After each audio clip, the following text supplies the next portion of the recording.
Hello everyone, हाय, मैं मन्नू कुमार। आज आप लोगों के सामने मैं सॉलिड स्टेट का वीडियो लेक्चर नंबर 19 लेके आया हूँ। इम्प्योरिटी डिफेक्ट आज पढ़ाऊंगा। इम्प्योरिटी डिफेक्ट मैं डिफेक्ट बताया था।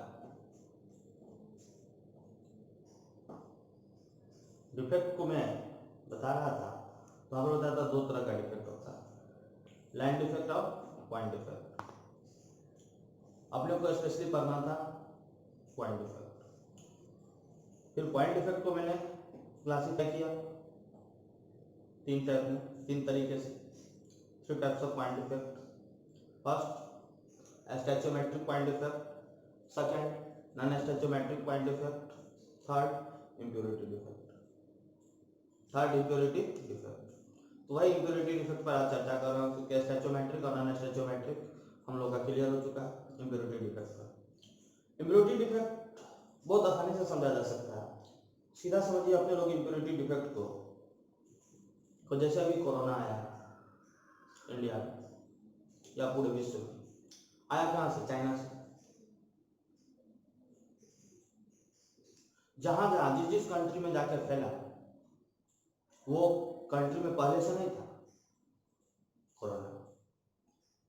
हुआ ये कि चाइना से जो भी आदमी जिस देश के थे वो अपने अपने देश गए अपने साथ उस कोरोना नाम के बीमारी को लेके।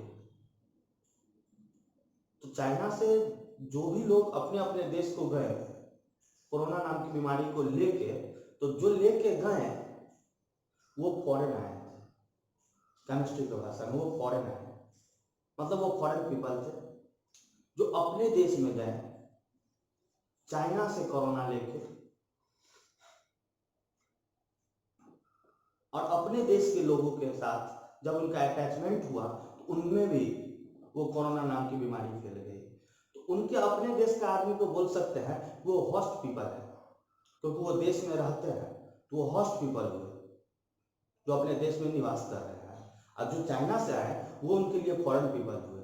जो चाइना से आए वो पहले से कोरोना से पीड़ित थे और अपने देश में आके फैला दिए, तो वो अपने देश को आके इम्प्योर कर दिए। जो पहले से प्योर था उनका अपना देश, उसको वो आके इम्प्योर कर दिए। इसी को समझ सकते हैं इम्प्योरिटी डिफेक्ट से कैसे। तो यहाँ मैं डिफाइन किया हूं, ध्यान दीजिए कि ए defect in an ionic solid can be introduced by adding foreign ions called impurity defect. A defect in an ionic solid can be introduced by adding foreign ion called impurity defect.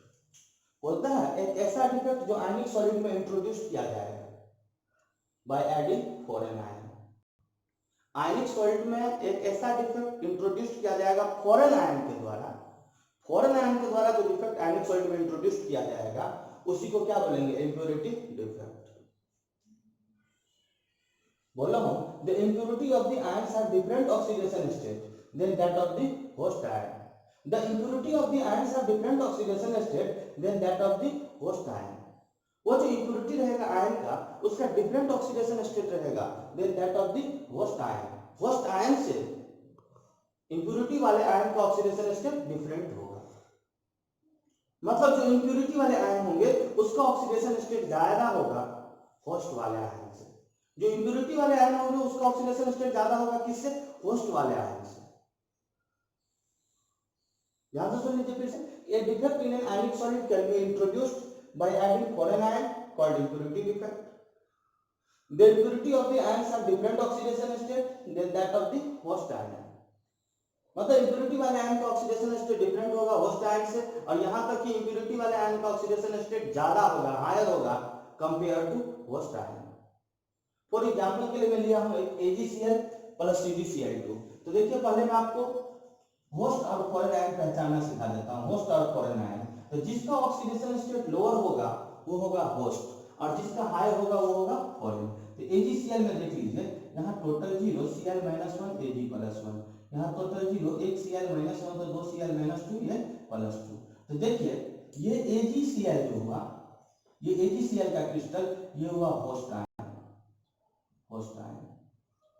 क्योंकि AgCl की crystal में Ag के ऊपर oxidation state है +1 और CdCl2 में cadmium chloride में cadmium के ऊपर ऑक्सीडेशन स्टेट है +2। तो ये हुआ फॉरेन आयन, ये फॉरेन आयन हुआ और ये होस्ट आयन हुआ, ये होस्ट आयन और ये फॉरेन आयन।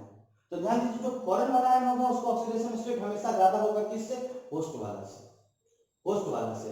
और ये फॉरेन आयन इसमें जाके इंट्रोड्यूस होगा, ये फॉरेन आयन होस्ट आयन में जाके मिल जाएगा और इंप्योरिटी कर देगा, क्रिस्टल को इंप्योरिटी कर देगा। तो जैसे देखिए आप गौर से पहले फटाफट समझिए, उसके बाद मैं बता रहा हूँ, कोई पिक्चोरियल डाटा से आसानी से क्लियर कर लेंगे।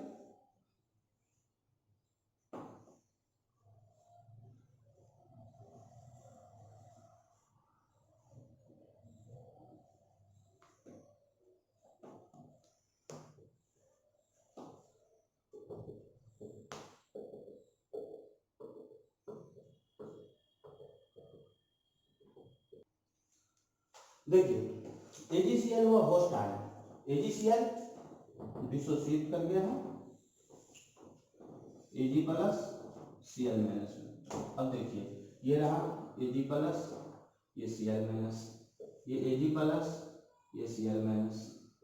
ध्यान दीजिए Ag plus Cl minus, Ag plus Cl minus, Ag plus Cl minus, Ag plus Cl minus, Ag plus Cl minus, Ag plus और Cl माइनस डाल दीजिए।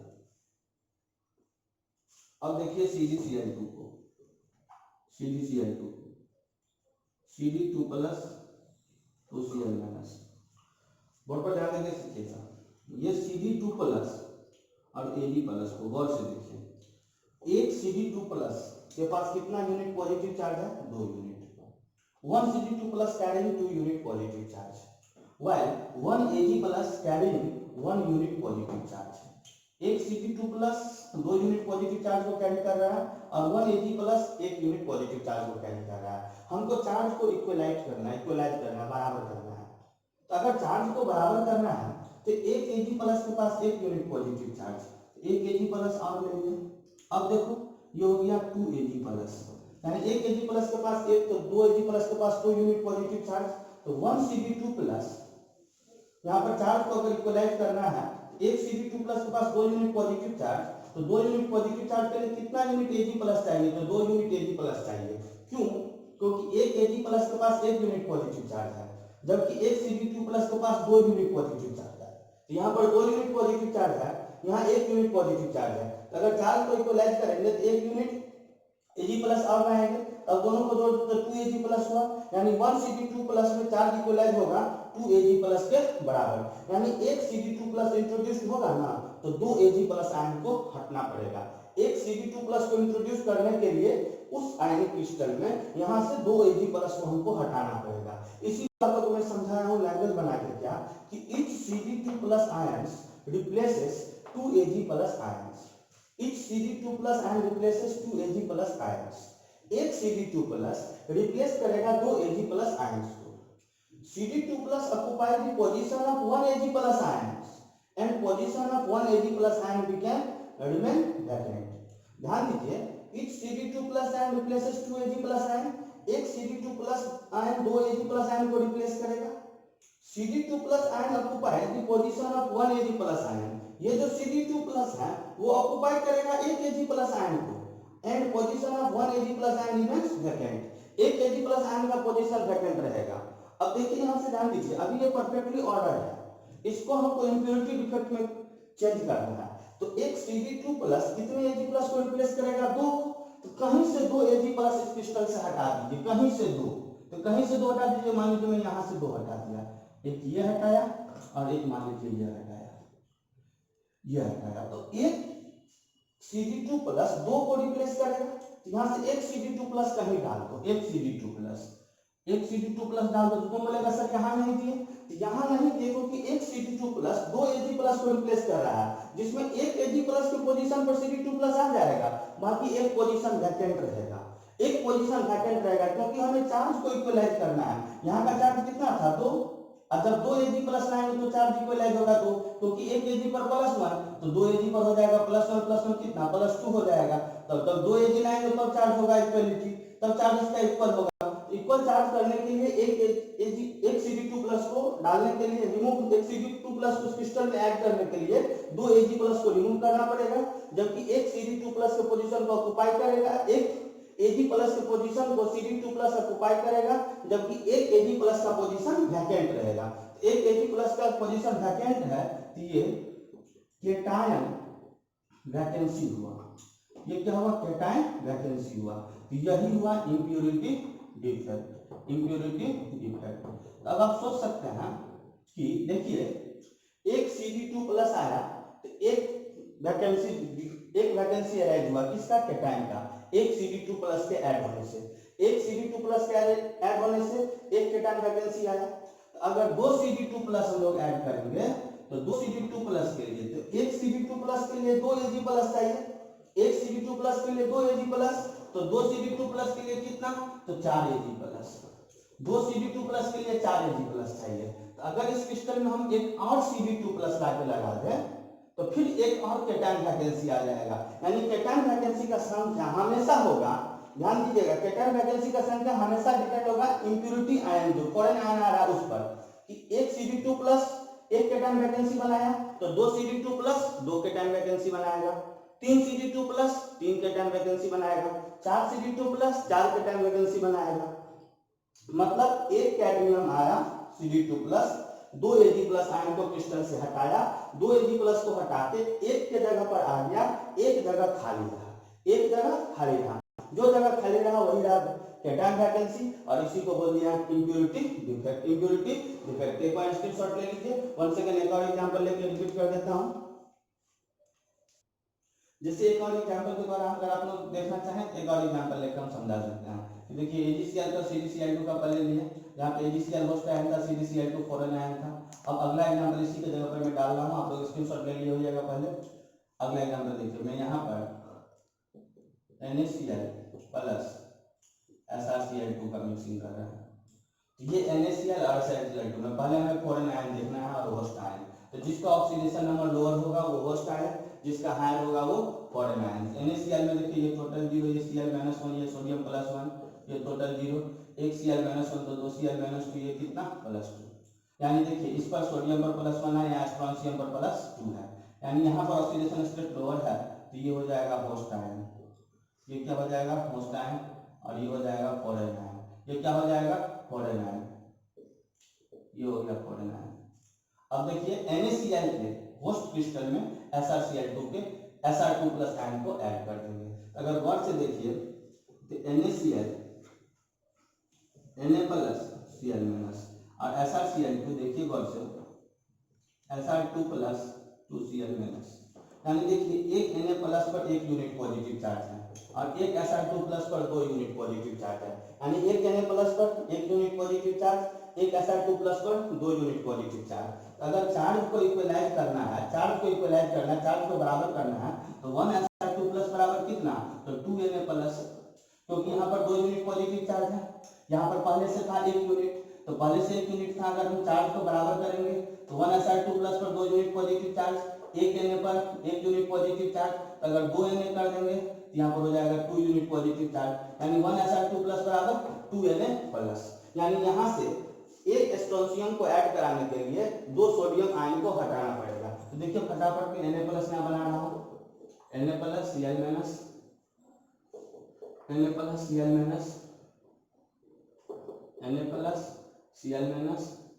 Na+Cl-, यहाँ Na+,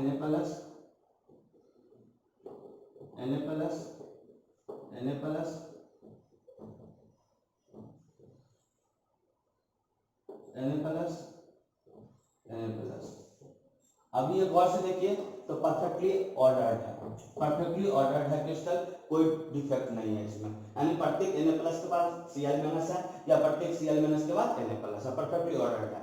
इसमें फॉरेन आयन आके ऐड कर देंगे, तो यहाँ पर फॉरेन आयन कौन लाया है? Sr2+, कौन लाया है? Sr2+, और 1 Sr2+ ऐड होगा तो कितना सोडियम हटेगा? 2। 1 Sr2+ ऐड करने के लिए कितना सोडियम आयन हटाएंगे?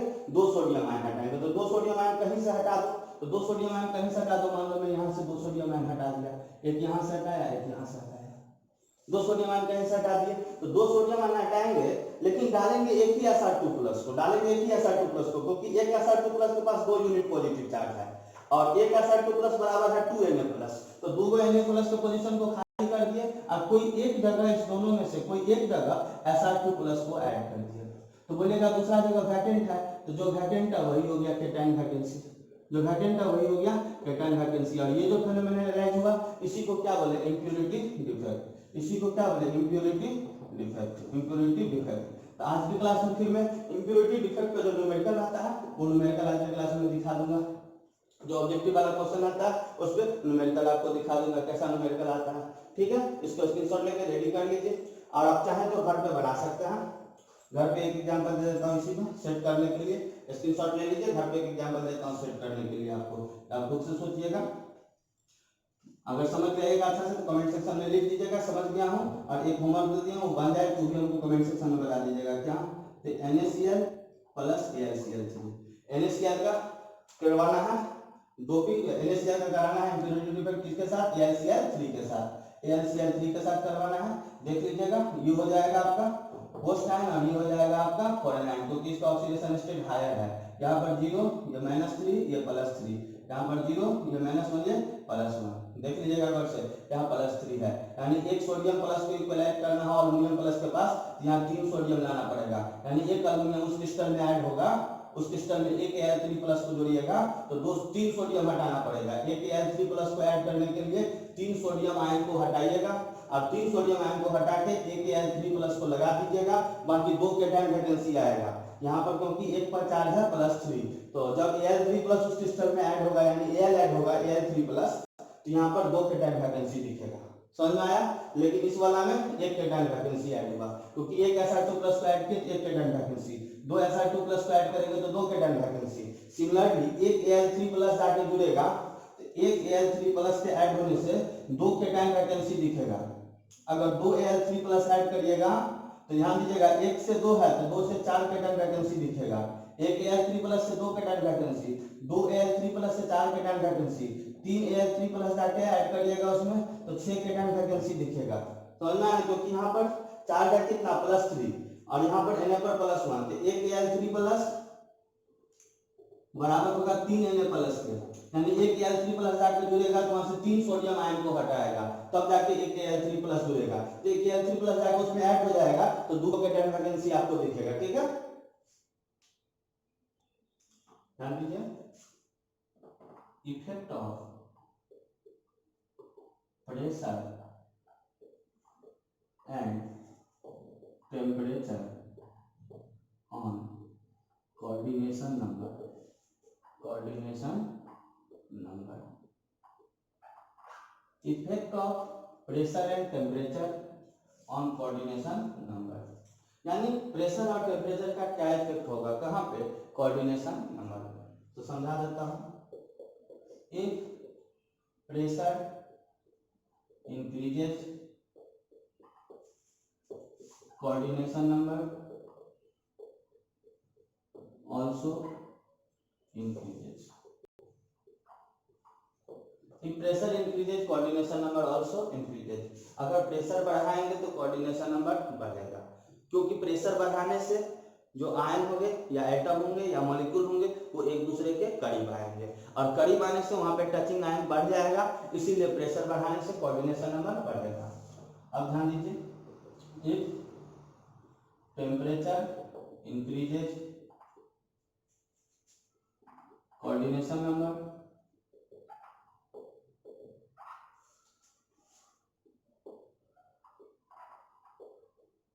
कोऑर्डिनेशन नंबर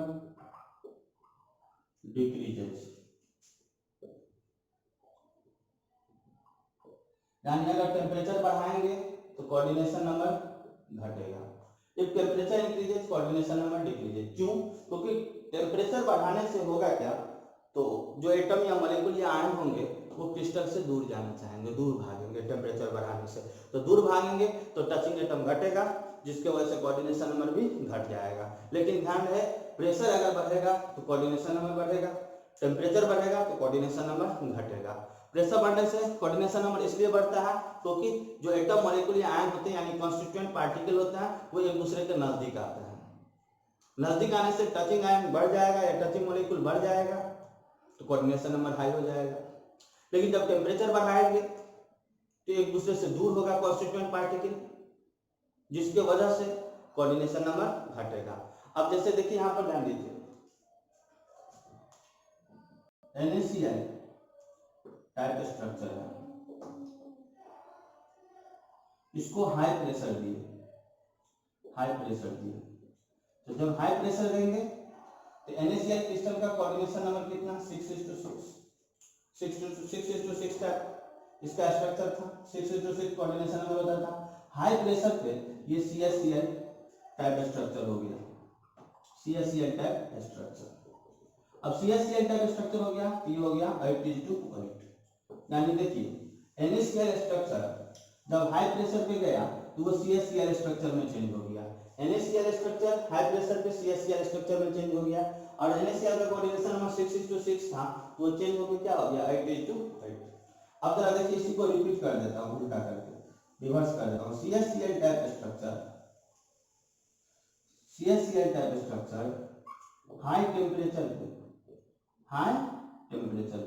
चेंज हो गया, किसमें तो NaCl टाइप स्ट्रक्चर में। ज्यादा परेशान नहीं होना, एकदम सीखना है। तो CaCl टाइप स्ट्रक्चर का कोऑर्डिनेशन नंबर 8:8, NaCl का 6:6। गौर से देखो, जब हाई टेम्परेचर किए तो कोऑर्डिनेशन नंबर 8 से घट के क्या हो गया 6। हाई टेम्परेचर पे कोऑर्डिनेशन नंबर 8 से घट के क्या हो गया 6।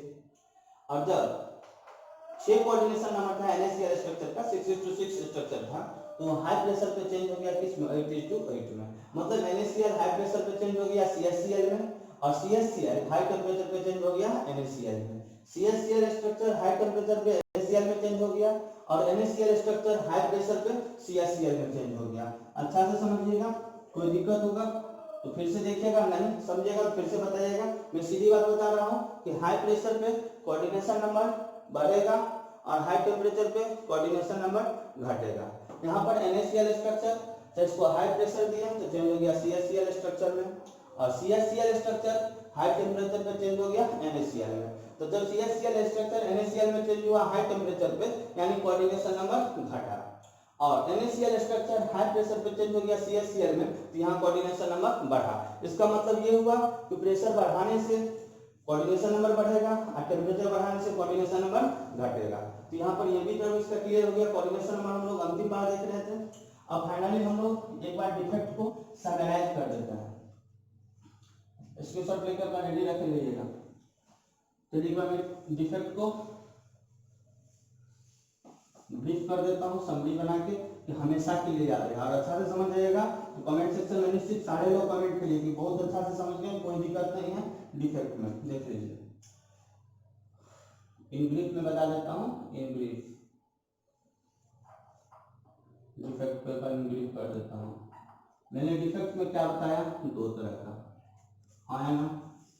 एक बताया था लाइन डिफेक्ट, एक बताया था पॉइंट डिफेक्ट। ये बताया था, एक लाइन था दूसरा पॉइंट था। इसमें भी मैंने क्या कर दिया था, बोलते line defect not more important, point defect more important, क्योंकि हम लोग को करना था we have to study only point defect. ये पॉइंट डिफेक्ट जो था फिर बताए थे, ये पॉइंट डिफेक्ट कितने तरह का, 3 तरह का। कौन सा, stoichiometric point defect, stoichiometric point defect. एकदम गौर से इसको दिमाग में सेट कर लीजिएगा, कभी नहीं भूलिएगा defect. Non stoichiometric point defect, non stoichiometric point defect और तीसरा इम्प्योरिटी डिफेक्ट। इम्प्योरिटी डिफेक्ट एकदम दिमाग में सेट कर लेना है। फिर नॉन स्टैचोमेट्रिक को मैंने 4 पार्ट में बांट दिया था। नॉन स्टैचोमेट्रिक 4 तरह का, following 4 types of stoichiometric point defect 4 तरह का, following 4 types of stoichiometric point defect. कौन सा, तो फर्स्ट में स्कॉची पॉइंट डिफेक्ट, सेकंड में फ्रेंकेल पॉइंट डिफेक्ट, थर्ड में वैकेंसी डिफेक्ट, और फोर्थ में इंटरस्टिशियल डिफेक्ट। इंटरस्टिशियल डिफेक्ट मतलब स्टैचोमेट्रिक पॉइंट डिफेक्ट कितना तरह का? 4 तरह का। नॉन स्टैचोमेट्रिक पॉइंट डिफेक्ट 2 तरह का। कौन सा? तो एक ध्यान दीजिए, मेटल एक्सेस पॉइंट डिफेक्ट और दूसरा मेटल डिफिशियंसी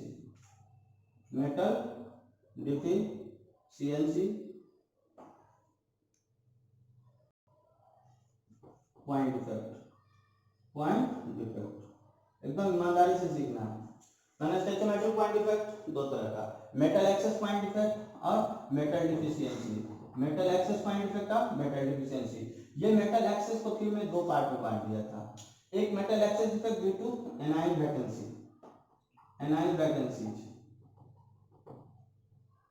एक metal excess point defect due to anion vacancy और एक मेटल एक्सेस पॉइंट डिफेक्ट था ड्यू टू एक्स्ट्रा कैटायन।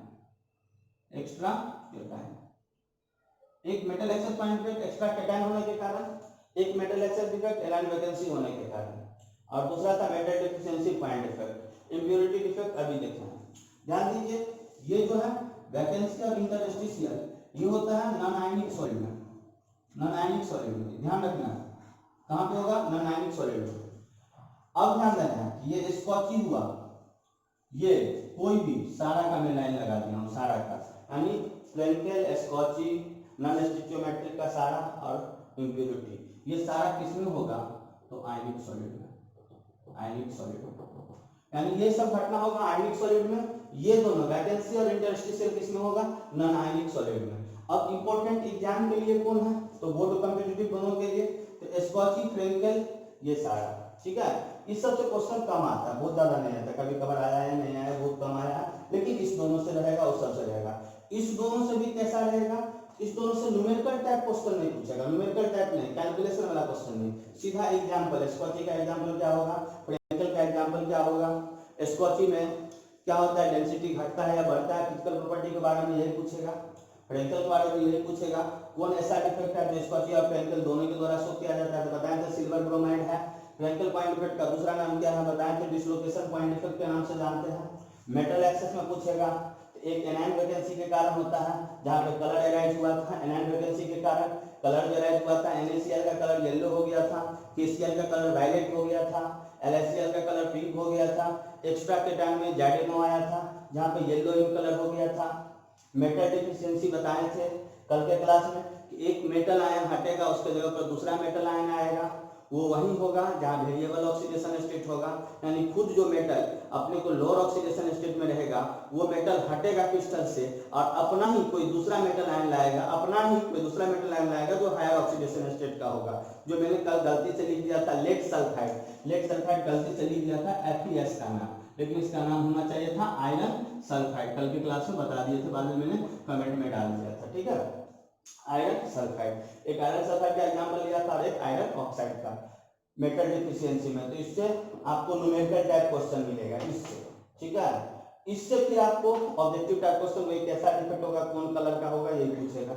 और इम्प्योरिटी डिफेक्ट ये भी आपको न्यूमेरिकल टाइप क्वेश्चन देगा, यानी मेटल डिफिशियंसी और इम्प्योरिटी बेस्ड करेगा न्यूमेरिकल टाइप क्वेश्चन, स्कॉची, फ्रेंकेल और metal excess defect non numerical type question देगा। तो इसको अच्छा से स्क्रीनशॉट ले लीजिए, रेडी कर लीजिए, स्क्रीनशॉट लेके सारे लोग इसको स्क्रीनशॉट लेके रेडी रखिएगा। हो रहा है क्या कि आप सारे थ्योरी पढ़ लीजिएगा, इसको जो एक बार आप दिमाग में सेट कर लीजिएगा ना, तो पूरा आपको याद हो जाएगा। बहुत बार ऐसा होता है कि हम लोग को पिक्चर से कुछ समझा जाए, आसानी से समझ में आ जाए। जो बोलते हैं ना दिमाग में मैप ड्रॉ कर लो, वो मैपिंग टाइप है। एक मैप बना लिया, ऐसे करके पढ़ लो, दिमाग में सेट रहेगा। मेरे हिसाब से हम लोग जैसे स्टडी करके याद रख लेते थे, इसी तरह का मैप बना के दिमाग में सेट रख देते। यहाँ पर ये होगा, ये स्टैचोमेट्रिक हुआ, ये 4 तरह का है। नॉन स्टैचोमेट्रिक बता दिए 2 तरह का है। इम्प्योरिटी डिफेक्ट है, ये दोनों होता है नॉन आयनिक में, ये सब होगा आयनिक में। तो इतना एग्जाम्पल को बार बार डेफिनेशन को याद रखना नहीं था जरूरी, एक बार डेफिनेशन देख लिए, इस टाइप को समझ के आ गए। यहाँ पर मेटल एक्सेस है यानी मेटल को बढ़ाना है किसी भी हाल में, यहाँ मेटल डिफिशियंसी है यानी मेटल को घटाना है। इस तरीका से हम लोगों ने दिमाग में सेट करके रखा। ये पिक्चोरियल टाइप का डायग्राम से आसानी से क्लियर हो जाएगा, इसको दिमाग में सेट रखिएगा। अगर हर एक बच्चा समझ जाएगा तो कमेंट सेक्शन में डाल दीजिएगा कि अच्छा से डिफेक्ट क्लियर हो गया है। ठीक है, मैं उम्मीद करता हूँ अच्छा से डिफेक्ट क्लियर होना चाहिए। दिमाग में सब खुश होकर पढ़ो, एंजॉय लेके पढ़ो, ज़्यादा टेंशन लेके नहीं, खुश होकर पढ़ना है, समझ में आना चाहिए। साइंस सीखने का चीज़ है, उसको याद नहीं करना है दिमाग में, केवल रट जाओगे उससे काम नहीं होगा। समझ के ध्यान रखो, एक आध बार में मेमोराइज करो। और हम लोग के दिमाग की ये खासियत है कि बोले पिक्चोरियल टाइप, तो मान लीजिए अगर आपको कोई स्क्रिप्ट लिख के दे सिनेमा का, बोले इसको पढ़ के समझ लो। स्क्रिप्ट लिख के दे कोई सिनेमा का, बोले कि इसमें हर एक्टर का ये रोल है, इसको तुम पढ़ के समझ लो,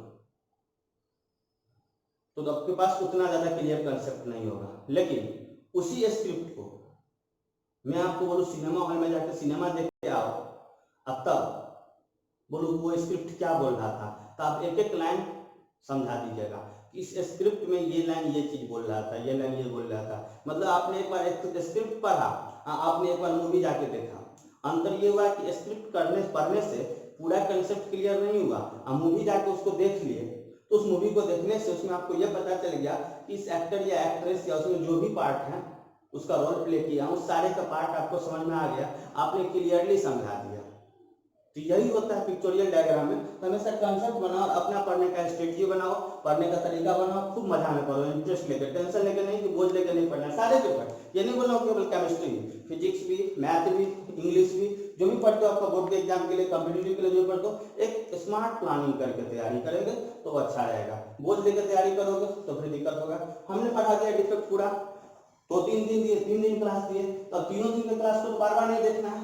अब 5 मिनट में सारे डिफेक्ट को इससे रेडी कर लेना है, सारे डिफेक्ट को इससे 5 मिनट में रेडी कर लेना है। 2 बार पढ़ लेना है, 5 मिनट में इससे रेडी करना है। जब एग्जाम देने जाओगे बस सीधा इसको देखोगे, जरूरत पड़ेगा कि सबके एग्जाम्पल को ठीक इसके नीचे लिख दोगे। स्पर्टिफिकल का क्या एग्जाम्पल दिए थे, एनाइन वैकेंसी में क्या एग्जाम्पल दिए थे, एक्स्ट्रा कैडर में क्या एग्जाम्पल दिए थे, बस इतना ही लिखना है, रेडी करना है। तो उम्मीद करते हैं आज का क्लास आपको पसंद आया होगा।